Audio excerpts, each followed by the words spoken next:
रोज का वचन। रोज के वचन में आपका स्वागत है। दिन 73। गिनती की पुस्तक अध्याय 1। गिनती की पुस्तक अध्याय 1। इस्राएलियों की गिनती। इस्राएलियों के मिस्र देश से निकल जाने के दूसरे वर्ष के दूसरे महीने के पहले दिन को यहोवा ने सीनै के जंगल में मिलाप वाले तंबू में मूसा से कहा, इस्राएलियों की सारी मंडली के कुलों और पितरों के घरानों के अनुसार एक एक पुरुष की गिनती नाम ले लेकर करना।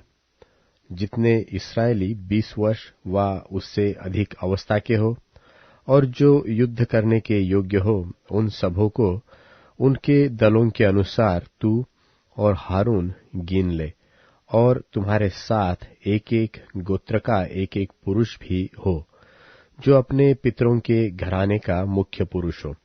तुम्हारे उन साथियों के नाम ये है, अर्थात रूबेन के गोत्र में से शदेऊर का पुत्र एलीसूर, शिमोन के गोत्र में से शूरी शद्दै का पुत्र शलूमीएल, यहूदा के गोत्र में से अम्मीनादाब का पुत्र नहशोन, इस्साकार के गोत्र में से सुवार का पुत्र नतनेल, जुबलून के गोत्र में से हेलोन का पुत्र अलियाब। यूसुफ वंशियों में से ये है, अर्थात एप्रैम के गोत्र में से अम्मीहूद का पुत्र एलीशामा, और मनश्शे के गोत्र में से पदासुर का पुत्र गमलीएल।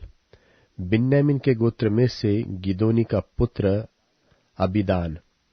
दान के गोत्र में से अम्मीशै का पुत्र अहीएजेर। आशेर के गोत्र में से अक्रोन का पुत्र पगीएल। गाद के गोत्र में से दुएल का पुत्र एल्यासाप। नप्ताली के गोत्र में से एनाम का पुत्र अहीरा।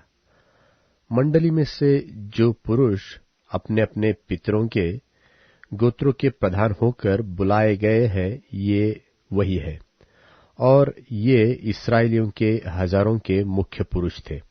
और जिन पुरुषों के नाम ऊपर लिखे गए हैं, उनको साथ लेकर मूसा और हारून ने दूसरे महीने के पहले दिन सारी मंडली इकट्ठी की। तब इस्राएलियों ने अपने अपने कुल और अपने अपने पितरों के घराने के अनुसार 20 वर्ष व उससे अधिक अवस्था वालों के नामों की गिनती करवा के अपनी अपनी वंशावली दिखवाई। जिस प्रकार यहोवा ने मूसा को जो आज्ञा दी थी, उसी के अनुसार उसने सीनै के जंगल में उनकी गणना की। और इस्राएल के पहलौठे रूबेन के वंश ने जितने पुरुष अपने कुल और अपने पितरों के घराने के अनुसार 20 वर्ष व उससे अधिक अवस्था के थे और जो युद्ध करने के योग्य थे, वे सब अपने अपने नाम से गिने गए। और रूबेन के गोत्र के गिने हुए पुरुष 46,500 थे। और शिमोन के वंश के लोग, जितने लोग पुरुष अपने कुलों और अपने पितरों के घरानों के अनुसार 20 वर्ष व उससे अधिक अवस्था के थे और जो युद्ध करने के योग्य थे, वे सब अपने अपने नाम से गिने गए। और शिमोन के गोत्र के गिने हुए पुरुष 59,300 थे। और गाद के वंश के जितने पुरुष अपने कुलों और अपने पितरों के घरानों के अनुसार 20 वर्ष व उससे अधिक अवस्था के थे और जो युद्ध करने के योग्य थे, वे सब अपने अपने नाम से गिने गए। और गाद के वंश के गोत्र के गिने हुए पुरुष 45,650 थे। और यहूदा के वंश के जितने पुरुष अपने कुलों और अपने पितरों के घरानों के अनुसार 20 वर्ष व उससे अधिक अवस्था के थे और जो युद्ध करने के योग्य थे, वे सब अपने अपने नाम से गिने गए। और यहूदा के गोत्र के गिने हुए पुरुष 74,600 थे। और इस्साकार के वंश के जितने पुरुष अपने कुलों और अपने पितरों के घरानों के अनुसार 20 वर्ष व उससे अधिक अवस्था के थे, और जो युद्ध करने के योग्य थे वे सब अपने अपने नाम से गिने गए। और इस्साकार के गोत्र के गिने हुए पुरुष 54,400 थे। और जुबुलून के वंश के जितने पुरुष अपने कुलों और अपने पितरों के घरानों के अनुसार 20 वर्ष व उससे अधिक अवस्था के थे, और जो युद्ध करने के योग्य थे वे सब अपने अपने नाम से गिने गए। और जुबुलून के गोत्र के गिने हुए पुरुष 57,400 थे। और यूसुफ के वंश में से एप्रैम के वंश के जितने पुरुष अपने कुलों और अपने पितरों के घरानों के अनुसार 20 वर्ष व उससे अधिक अवस्था के थे, और जो युद्ध करने के योग्य थे वे सब अपने अपने नाम से गिने गए। और एप्रैम के गोत्र के गिने हुए पुरुष 40,500 थे।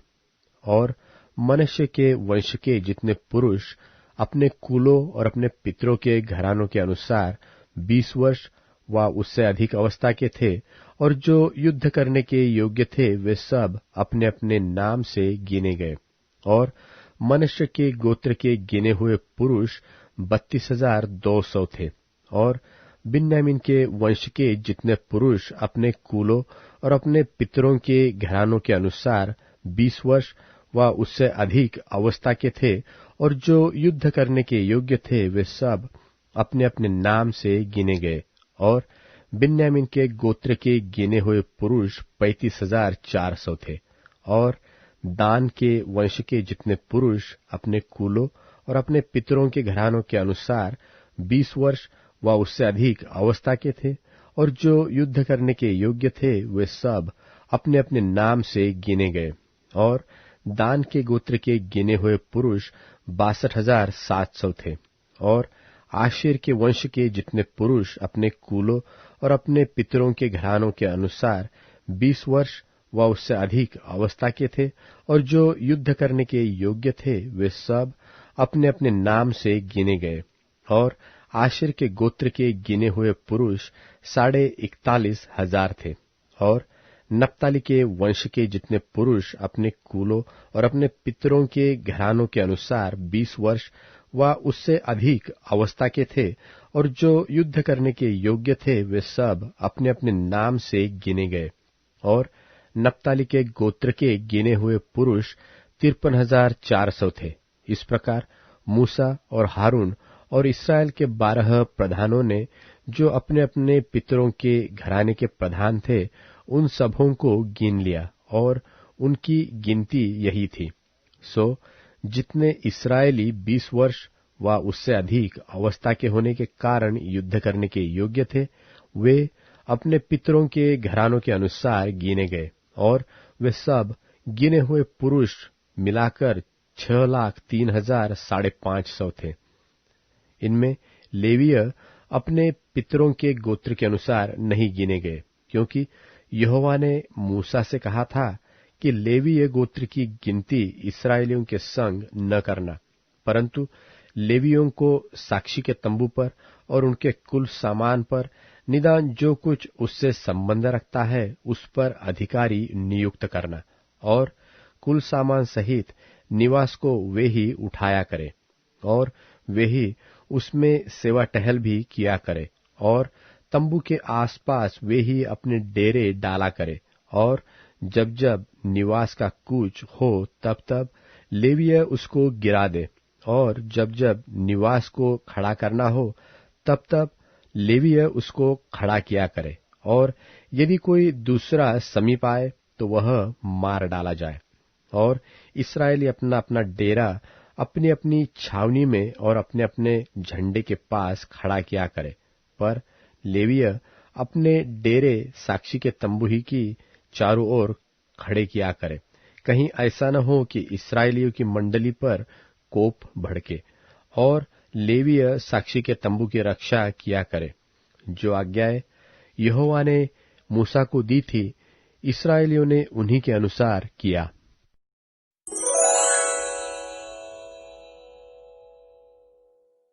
गिनती की पुस्तक अध्याय 2।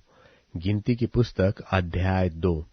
फिर यहोवा ने मूसा और हारून से कहा, इस्राएली मिलाप वाले तंबू की चारों ओर और उसके आमने सामने अपने झंडे और अपने अपने पितरों के घराने के निशान के समीप अपने डेरे खड़े करे, और जो अपने पूर्व दिशा की ओर जहां सूर्योदय होता है अपने अपने दलों के अनुसार डेरे खड़े किया करे, कि वे यहूदा की छावनी वाले झंडे के लोग होंगे, और उनका प्रधान अम्मीनादाब का पुत्र नहशोन होगा, और उनके दल के गिने हुए पुरुष 74,600 है।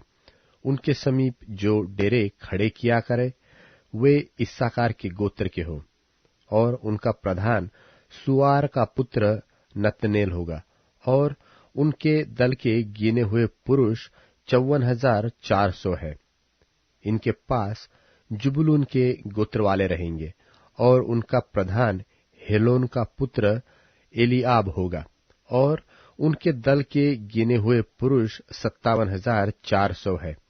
इस रीति से यहूदा की छावनी में जितने अपने अपने दलों के अनुसार गिने हुए हैं, सब मिलकर 1,86,400 है। पहले ये ही कूच किया करे।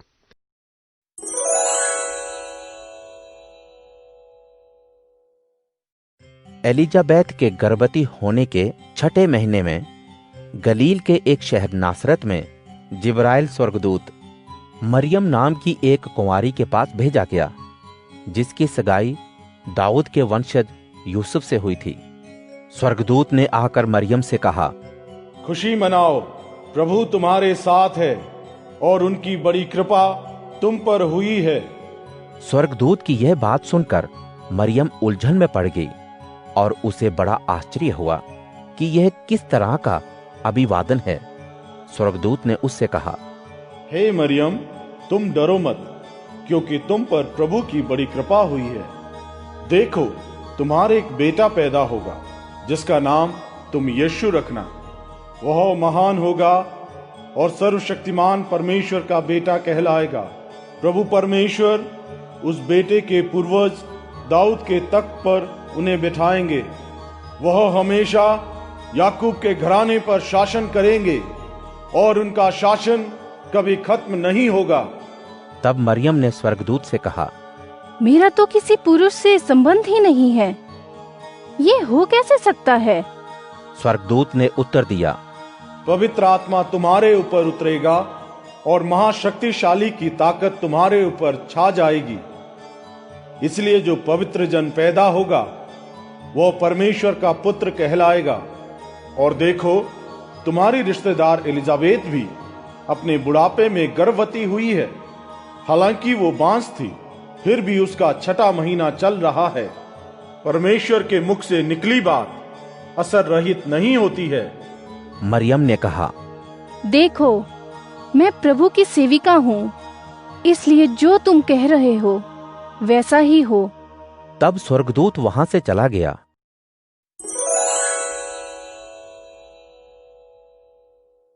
धन्य है वह राष्ट्र जिसका परमेश्वर प्रभु है। धन्य है वे लोग जिनको प्रभु ने अपनी मिरास के लिए चुना है।